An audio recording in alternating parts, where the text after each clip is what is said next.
राजवसु अंब पर रावण स अंब पर रघुकुल राज है. ಎಲ್ರಿಗೂ ನಮಸ್ಕಾರ.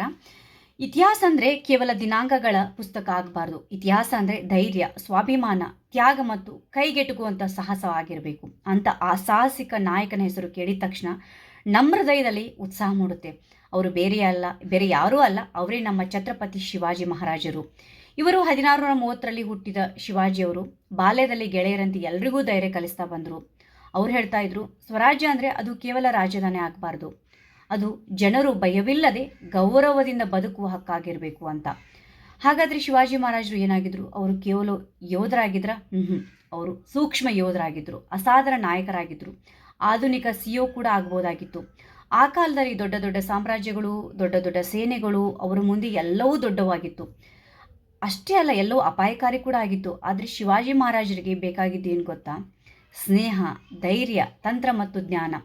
ಅವರ ಶತ್ರು ಎದುರಿಸಿದಾಗ ಕೇವಲ ಹೋರಾಟವಲ್ಲ, ಸಮಯ, ಸ್ಥಳ, ಬುದ್ಧಿ ಮತ್ತು ತಂತ್ರ ಬಳಸಿ ಜಯ ಸಾಧಿಸಿದಂಥವರು. ಅವರ ಕೋಟೆಗಳು ಕೇವಲ ಕಲ್ಲಿನ ಗೋಡೆಗಳಾಗಿರಲಿಲ್ಲ, ಅವು ಸೂಕ್ಷ್ಮ ಯುದ್ಧ, ತಂತ್ರ ಪ್ಲಸ್ ಬುದ್ಧಿವಂತಿಕೆ ಪ್ಲಸ್ ರಕ್ಷಣಾಜ್ಞಾನ ಯುದ್ಧವಲ್ಲ, ಜನರ ರಕ್ಷಣೆ ಆಗಿರಬೇಕು. ಅಧಿಕಾರಕ್ಕಾಗಿಲ್ಲ, ಸ್ವಾಭಿಮಾನಕ್ಕಾಗಿ. ಅವರ ಆಡಳಿತ ಅದ್ಭುತವೇ ಅದ್ಭುತ. ಮಹಿಳೆಯರು ಗೌರವದೊಂದಿಗೆ ಬದ್ರು, ರೈತರಿಗೆ ರಕ್ಷಣೆ, ಅಧಿಕಾರಿಗಳಿಗೆ ನಿಯಮ ಮತ್ತು ಶಿಸ್ತನ್ನು ಕಲಿಸಿಕೊಟ್ಟಂಥವ್ರು. ಅವರು ಯಾವಾಗಲೂ ಹೇಳ್ತಾ ಇದ್ರು, ನ್ಯಾಯವೇ ಶಕ್ತಿ. ಇಂದು ಯುವಕರು ಕೇಳ್ತೀರಿ, ಸಿಸ್ಟಮ್ ಸರಿ ಇಲ್ಲ ಅಂತ. ನಾವು ಏನು ಮಾಡಬೇಕು ಅಂತ. ಆದರೆ ಶಿವಾಜಿ ಮಹಾರಾಜರು ಹೇಳ್ತಾರೆ, ಪರಿಸ್ಥಿತಿ ತಪ್ಪಾಗಿದ್ದರೂ ಧೈರ್ಯದಿಂದ ನಿಲ್ಲು, ಸ್ವಾಭಿಮಾನವು ಉಳಿಸಿಕೋ, ತಪ್ಪನ್ನು ತಿದ್ಕೊಳ್ಳು, ಮೌನವಾಗಬೇಡ. ನಮ್ಮ ಕಾಲದಲ್ಲಿ ಅವಶ್ಯಕತೆ ಏನಿದೆ ಗೊತ್ತಾ ಇವತ್ತು? ಧೈರ್ಯ, ಸ್ವಾಭಿಮಾನ, ಸವಾಲುಗಳನ್ನು ಸ್ವಾಗತಿಸ ಹೃದಯ ಮತ್ತು ನಿಜವಾದ ನಾಯಕತ್ವ ಬೇಕಾಗಿದೆ.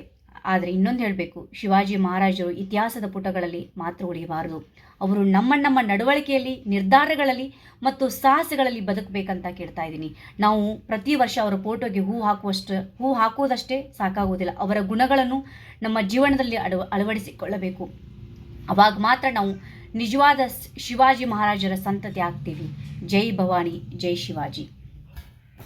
राजवसु अंब पर रावण स अंब पर रघुकुल राज